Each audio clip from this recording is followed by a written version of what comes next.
നമസ്കാരം. A plus വിന്നേഴ്സിൻ്റെ മറ്റൊരു എപ്പിസോഡിലേക്ക് ഏവർക്കും സ്വാഗതം. നവംബർ 15 ചില പ്രത്യേകതകൾ നോക്കാം. ബിർസ മുണ്ട ജയന്തി. ഛോട്ടാ നാഗ്പൂരിൽ ബ്രിട്ടീഷുകാർക്കെതിരെ ആദിവാസി കലാപത്തിന് നേതൃത്വം നൽകിയ ഭഗവാൻ ബിർസ മുണ്ട 1875 നവംബർ 15 ജനിച്ചത്.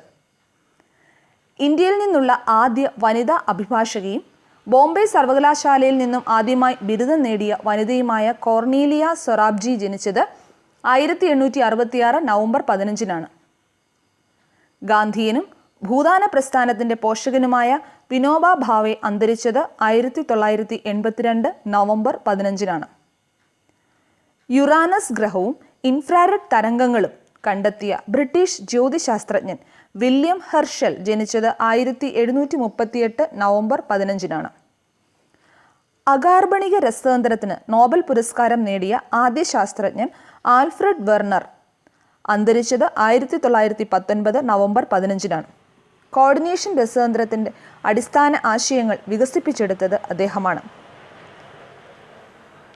ഗ്രഹങ്ങളെപ്പറ്റി പഠനം നടത്തിയ ജൊഹാൻ കെപ്ലർ ജനിച്ചത് 1630 നവംബർ 15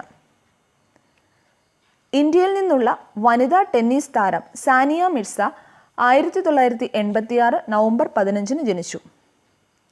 ഫ്രാൻസിലെ ആദ്യ സോഷ്യോളജി പ്രൊഫസർ ഡേവിഡ് എമിൽ ദുർക്കൈം അന്തരിച്ചത് 1917 നവംബർ 15 ആധുനിക സാമൂഹിക ശാസ്ത്രത്തിൻ്റെ പ്രധാന വാസ്തുശില്പിയായി അദ്ദേഹം അറിയപ്പെടുന്നു.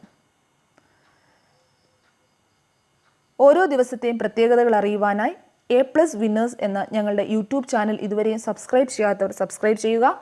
നിങ്ങളുടെ അഭിപ്രായങ്ങളും നിർദ്ദേശങ്ങളും കമൻറ്റ് ചെയ്യുക. ഈ വീഡിയോ ഇഷ്ടമായെങ്കിൽ ലൈക്ക് ചെയ്യുക, ഷെയർ ചെയ്യുക. വീണ്ടും മറ്റൊരു ദിവസത്തെ പ്രത്യേകതയുമായി നമുക്ക് കാണാം. നന്ദി.